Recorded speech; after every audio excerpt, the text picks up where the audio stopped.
son existence et à travers elle, du siècle soviétique.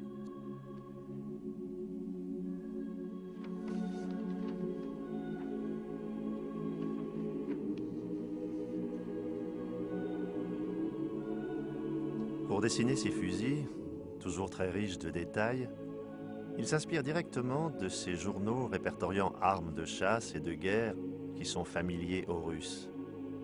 Mais il est loin de seulement copier les modèles qu'il voit. Il les accommode au contraire de façon très personnelle. Depuis longtemps, les armes le fascinent.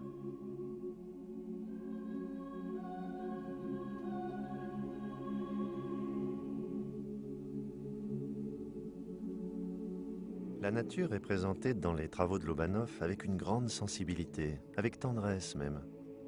Le moindre brin d'herbe y a sa place. On y voit le rythme des saisons, on reconnaît les différentes espèces végétales et les animaux.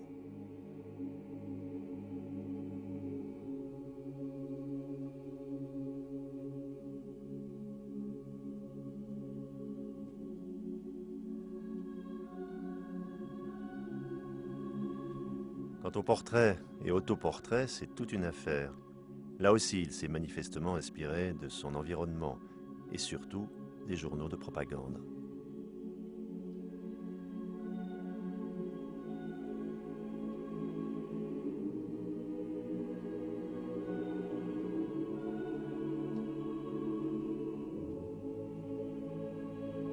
Évoquer les thèmes récurrents de son œuvre ne dispense en rien de la façon dont il se les approprie.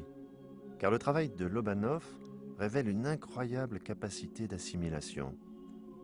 Cette capacité de s'imprégner de la culture visuelle traditionnelle russe comme de la propagande soviétique vient sur le fond de son total dessaisissement pour tout ce qui touche le verbe.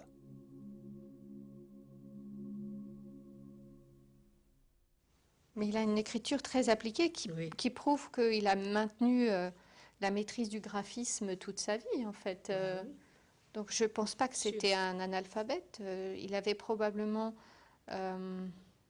des limites dans ses modes d'expression. C'est tout à fait étonnant ce télescopage entre l'actualité soviétique et un espace de référence très intime qui est celui de ce qu'il a pu vivre à travers son déplacement et sa solitude à l'hôpital. Et peut-être que le motif de la chasse renvoie à une espèce de nostalgie du temps où il entendait les coups de feu. Parce que c'est très impressionnant pour un petit garçon d'entendre les détonations. Peut-être qu'il n'entendait que ça, même après. On n'est jamais totalement sourd. Et donc si ça dépasse un certain Enfin, seuil, après, on perçoit autrement. Enfin, c'est plus l'oreille interne qui perçoit les sons, mais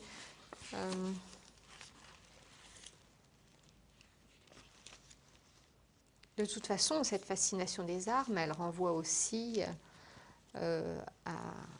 au fait que l'URSS des années 40, même dès le milieu des années 30, se soit très largement investi dans la production d'armes à feu et que les espaces urbains qu'il a fréquentés ont été aussi marqués par l'implantation d'usines de fabrication d'armement. tout était organisé autour De l'armement. Et la présence des militaires et la période de la guerre a probablement participé à amplifier encore le fait que ce soit des images marquantes.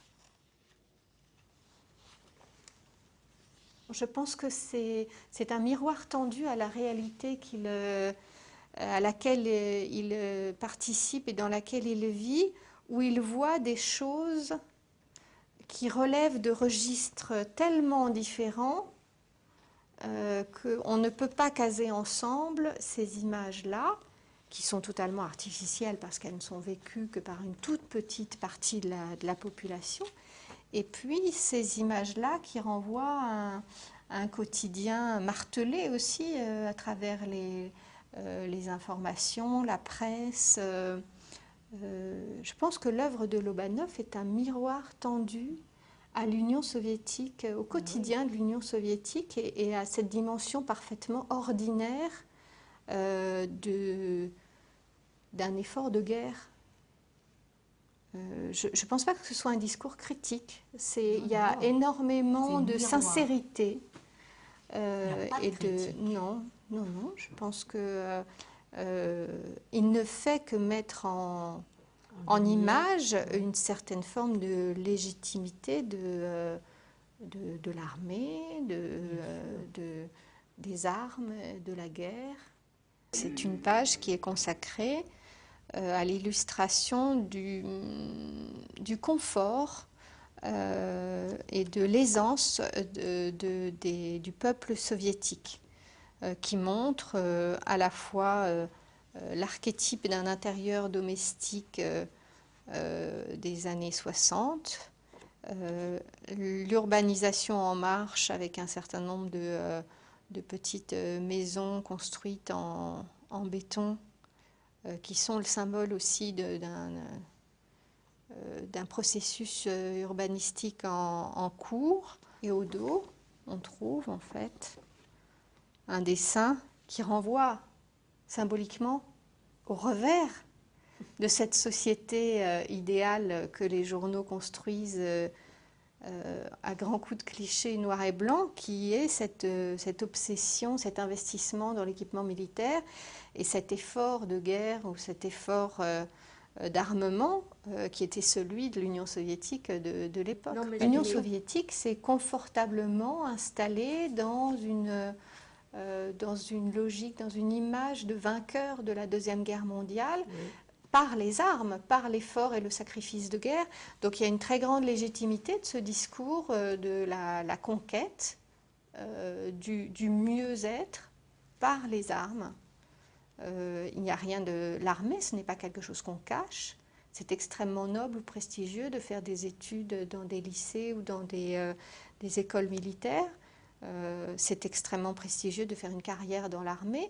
Les officiels militaires sont présents sur les tribunes politiques, donc l'armée est présente au cœur du quotidien des... oui, les ordres les ordres prestigieux sont ceux qui sont décernés pour fait d'armes. Donc il y a une très grande légitimité à montrer les armes. Il n'est pas en porte-à-faux avec son époque, pas du tout.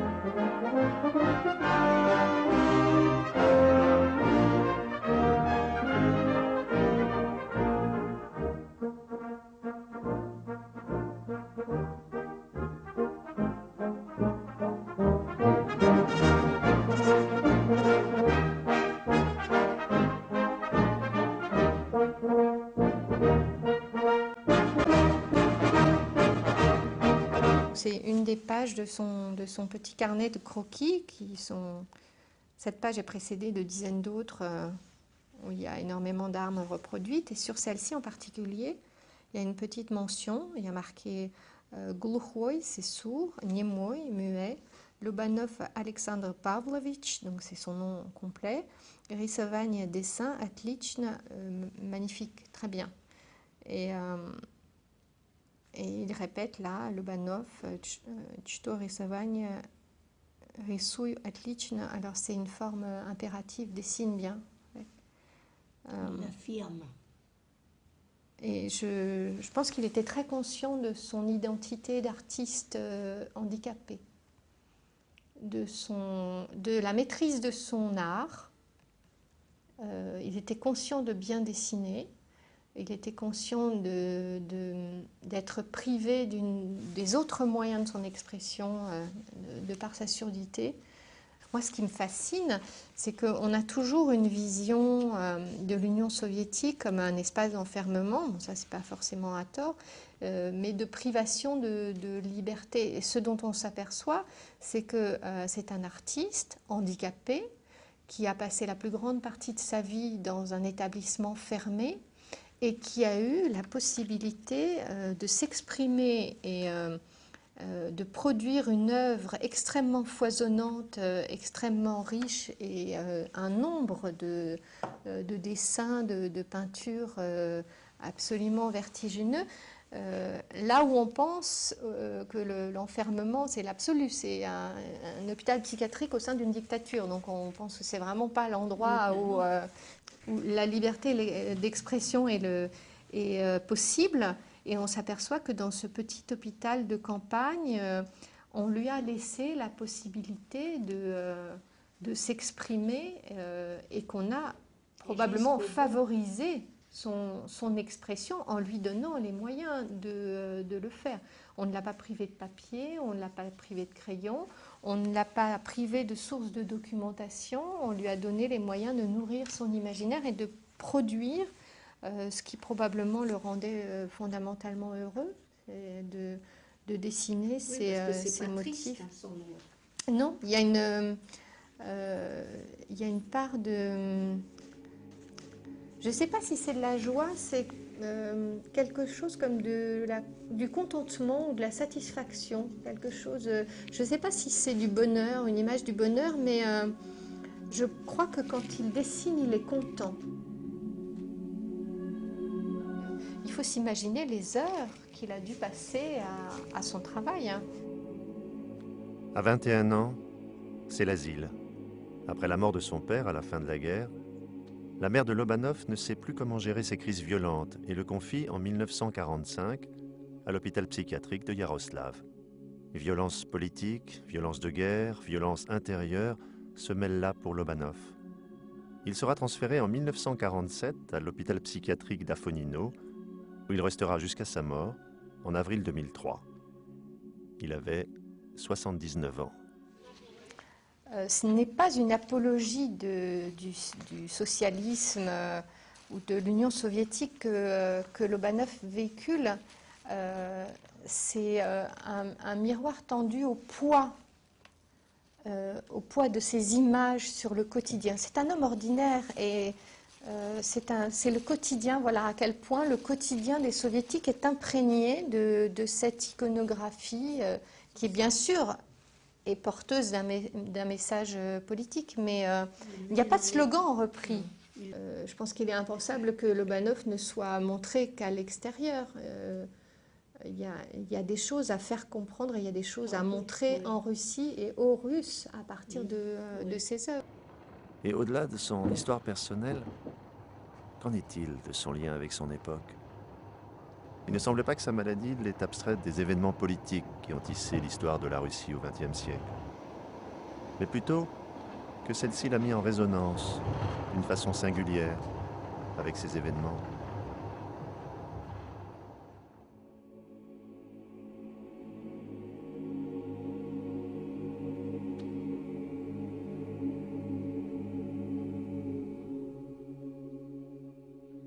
Что произведения Лобанова продолжают экспонироваться на выставках.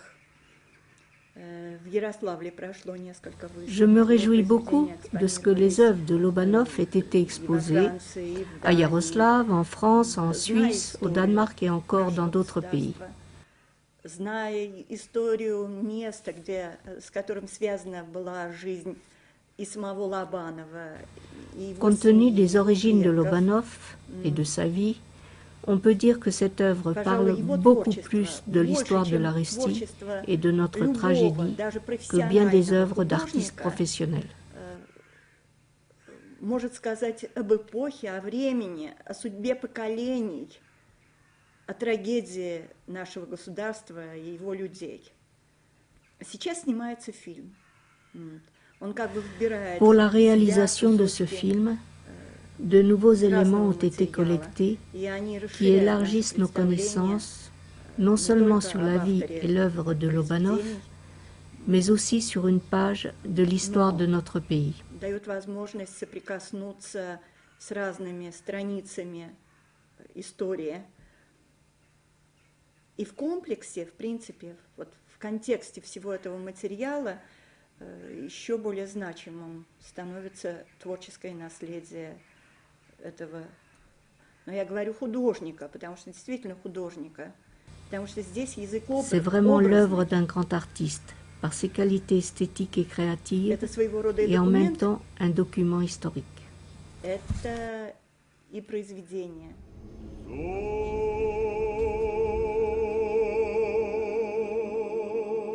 Aujourd'hui, il existe une méconnaissance persistante de la maladie psychique et de son impact sur la vie de ces grands malades par le public.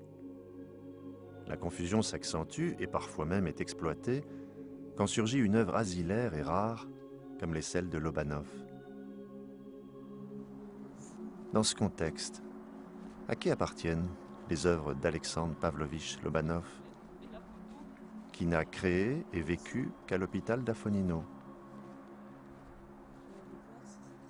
Alexandre Lobanov a été officiellement oublié jusqu'à la fin août 1999, où enfin, il reçut du musée de Yaroslav, grâce à Igné, pour ses 75 ans, son passeport et une retraite.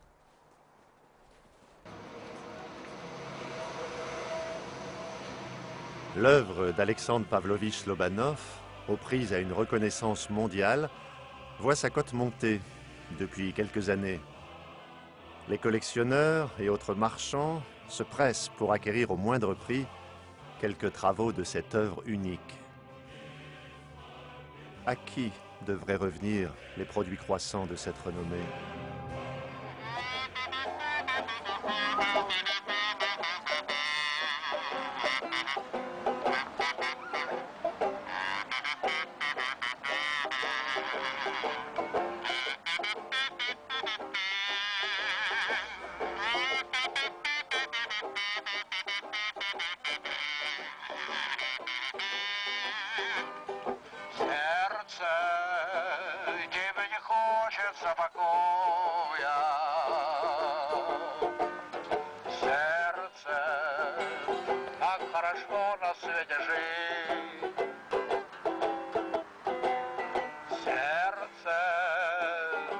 Хорошо, что ты такое.